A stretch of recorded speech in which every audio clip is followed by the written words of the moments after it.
Dear friends, on the second page of Four Little Engines, Rheneas was taken away to be mended. He was away for a long time, but has now come home. All the little engines are together at last. They are delighted. Rheneas is their hero. He had saved the railway. There is a real engine like Rheneas. His name is Dolgoth, and his home is at Talon in Wales. Some years ago, he saved the Talon Railway. We are proud of our gallant old engine. The author.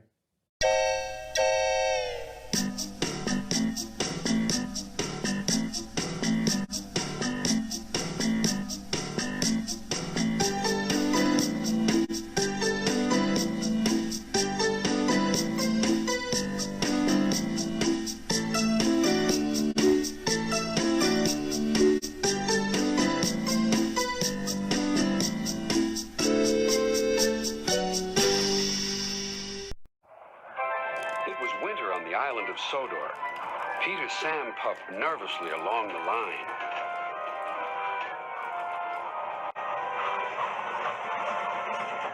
His funnel had never been the same since his accident with some cars. Now the biting wind was trying to blow it away.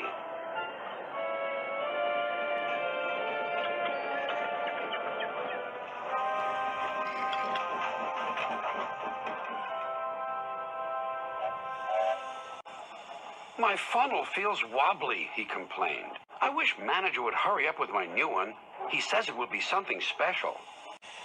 You and your special funnel, laughed the other engines. They were fond of Peter Sam, but his special funnel had become quite a joke. The winter wind grew worse. The rain came too, turning hillside streams into torrents, which threatened to wash the line away.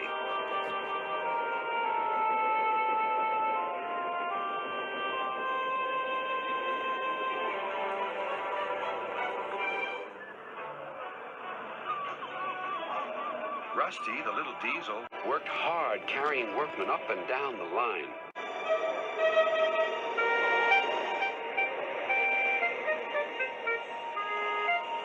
They were removing branches and leaves so water could flow away.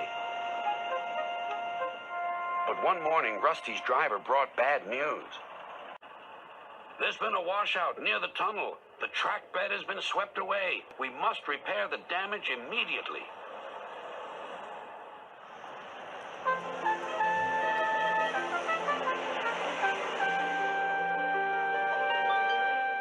The important work took longer than expected.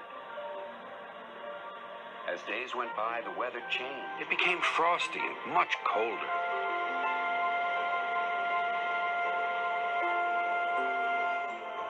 The workmen finished at last. Peter Sam was most careful as he took the morning train over the mended piece of track. Soon he approached the tunnel. It was short and curved, so his driver could not see right through it. Peter Sam was heading for trouble. There's something hanging from the roof, shouted his driver. Peter Sam came out of the tunnel a different-looking engine. He no longer had his funnel. Here's what hit you, Peter Sam, called the conductor, and he produced a thick, cold icicle. They set off again, but without his funnel, the journey was very difficult.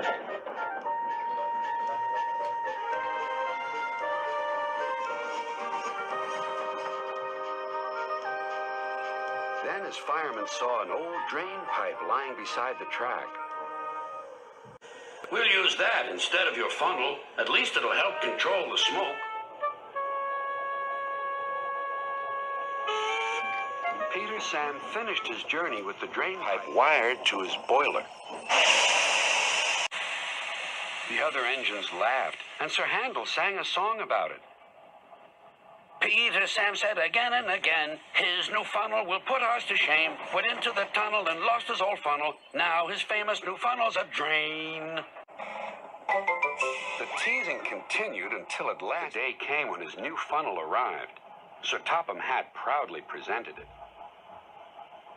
Oh dear, someone squashed it, said Peter Sam. But Sir Topham Hatt laughed. Don't worry, Peter Sam. This funnel is something special indeed. You'll soon see. Peter Sam's new funnel had special pipes which made puffing much easier. I feel stronger than ever before, he hummed. Even Sir Handel was impressed. I can't understand it. Peter Sam just seems to stroll along the line. He makes work look so easy. The engines don't laugh at Peter Sam's funnel now. They wish they had one like it. Sir Handel is very proud of his big, sturdy wheels. They have broad tires and hold well to the rails, but they are unusual. One day, the other engines wouldn't stop teasing him. Look at his steamroller wheels, they joked. Be quiet, snorted Sir Handel. You're jealous. Don't worry, soothed Peter Sam. The engines all teased me about my special funnel until they learned how useful it is. Did you hear that? Huffed Sir Handel. My wheels are special, like Peter Sam's funnel. I can go faster than any of you. Skarloey had a plan to make Sir Handel see sense. With your grand wheels, Sir Handel, said Skarloey, you're just the engine to tackle George. Who's George? That steamroller over there, replied Skarloey. Listen. The steamroller was making rude remarks about the engines. Railways are no good. Turn them into roads. Pull them up. Turn them into roads. Railways are no good. Turn them into roads. Pull them up. Turn them into roads. Don't worry, said Sir Handel. Leave him to me. I'll send him packing. George will soon get a run for his money. Later that morning, George was at the level crossing. Huh. You're Sir Handel, I suppose. Sir Handel was standing no nonsense. And you, I suppose, are George? Yes, I've heard of you. And I've heard of you. You swank around with your steamroller wheels, pretending you're as good as me. Actually, I'm better. Goodbye.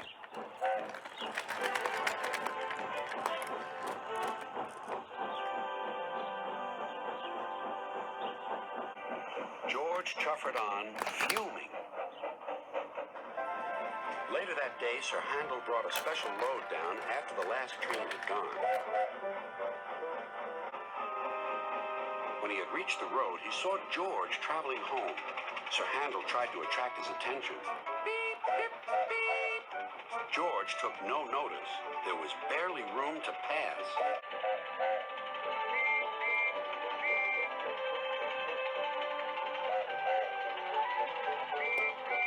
Sir Handel was cross. Get out of my way, you great clumsy road hog. I don't move for imitation steamrollers. You don't know the road. Get out of my way. Then there was trouble.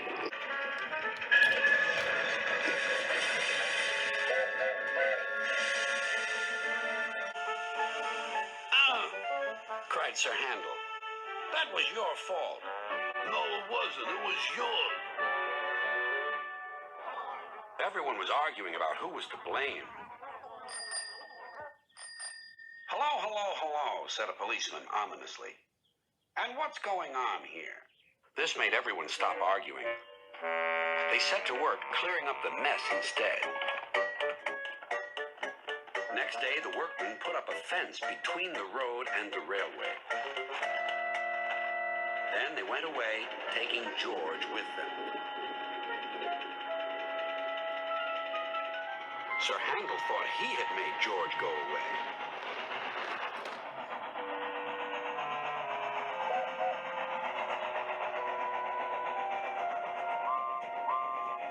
He talked of nothing but steamrollers. Oh dear, whispered Skarloey. He's worse than ever. I'm sorry my plan was no good. Never mind, said Rusty. We'll think of something else. But they had no need to do that. Some boys arrived instead. They pointed to the engine and cried, "Look, here's Sir Handel. He tried to race a steamroller, but the steamroller nearly beat him." Sir Handel never mentions steamrollers now. Nancy is a conductor's daughter. One day she was working on Skarloey with some polish and a rag. Skarloey was snoozing happily, but Nancy wanted to talk. "Wake up, lazy bones. Your brass is filthy. Aren't you ashamed?" "No," yawned Skarloey. "You're just an old fusspot." And Skarloey closed his eyes. He was thinking about his friend Rheneas and all the good times they had shared before Rheneas went away to be mended.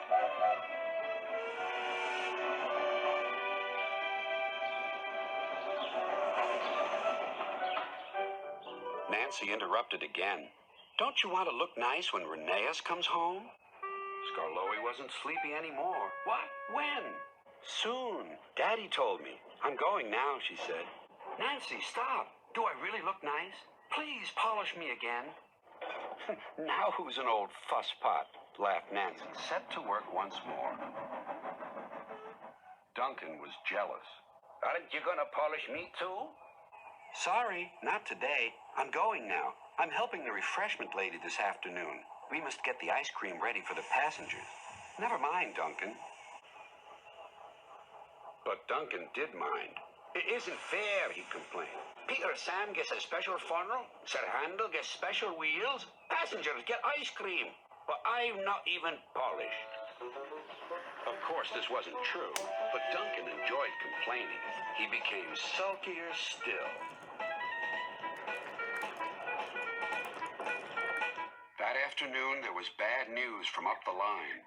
"One of Skarloey's coaches has come off the rails," called Duncan's driver.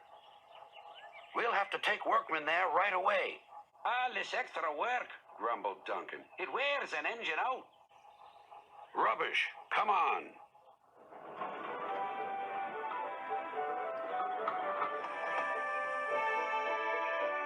The derailed coach was in the middle of Skarloey's train, so he had gone on to the top station with his front coaches.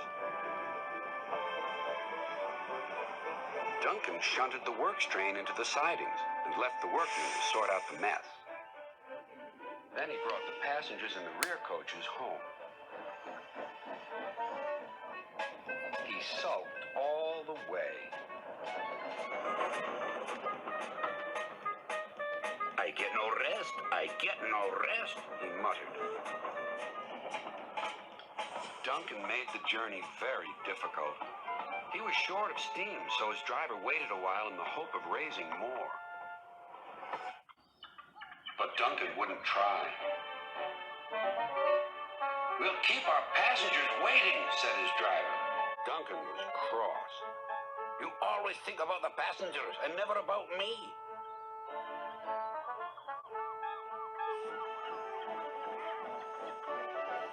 It wasn't long before Duncan built up enough steam to set off again.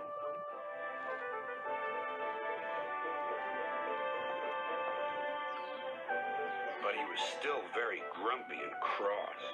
"I'm overworked and I won't stand it." At last they reached the viaduct near the station. "Come on, Duncan," called his driver.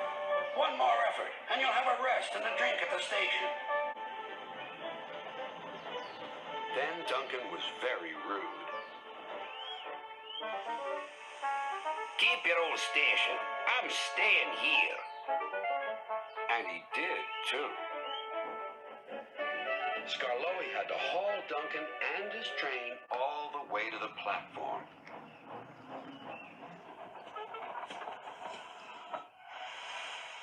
The passengers were furious. They told everyone what a bad railway it was.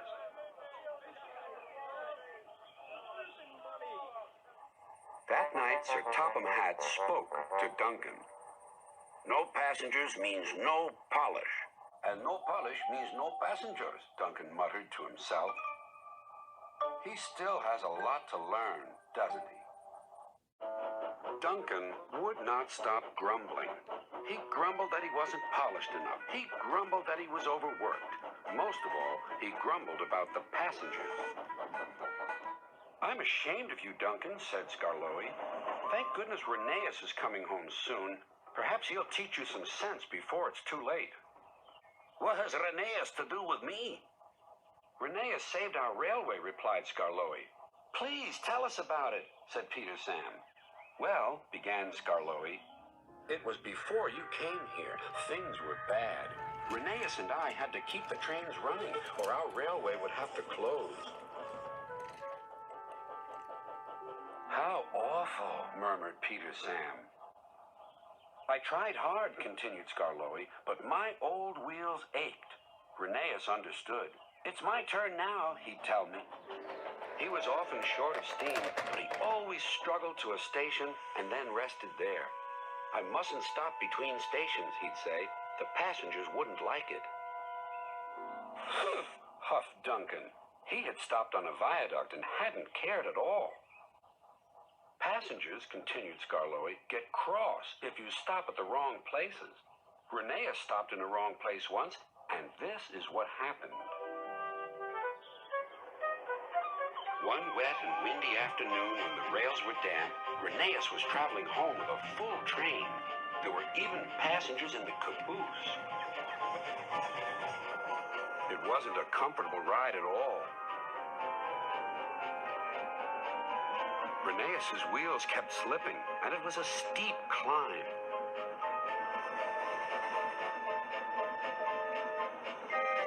At last, his wheels gripped the rails again. The worst is over, he thought. Now we're away.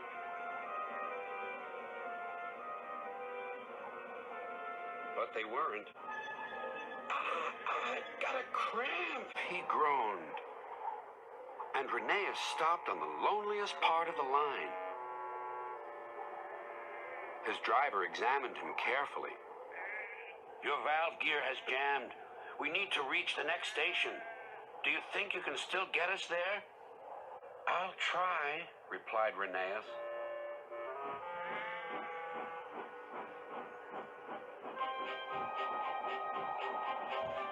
Reneus did his best.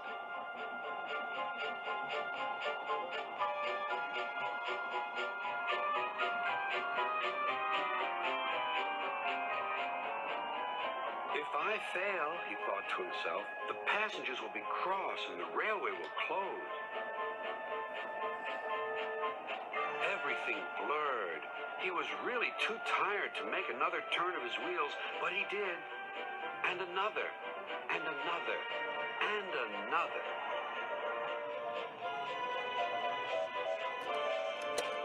Finally, tired but triumphant, Reneus reached the station.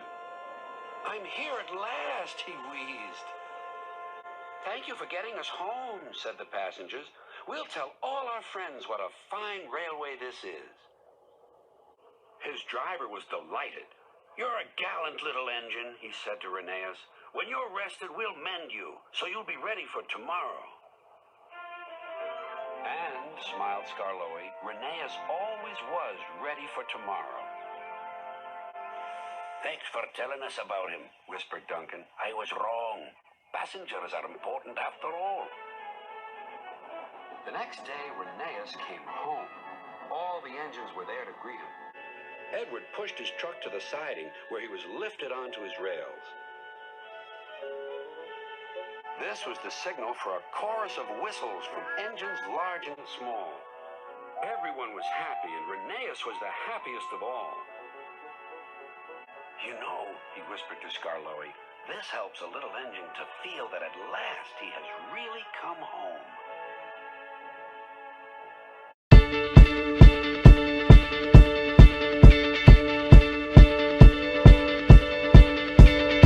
When I was 6 years old, I broke my leg. And I was running from my brother and his friends, and tasted the sweet perfume of the mountain grass I rolled down. I was younger then.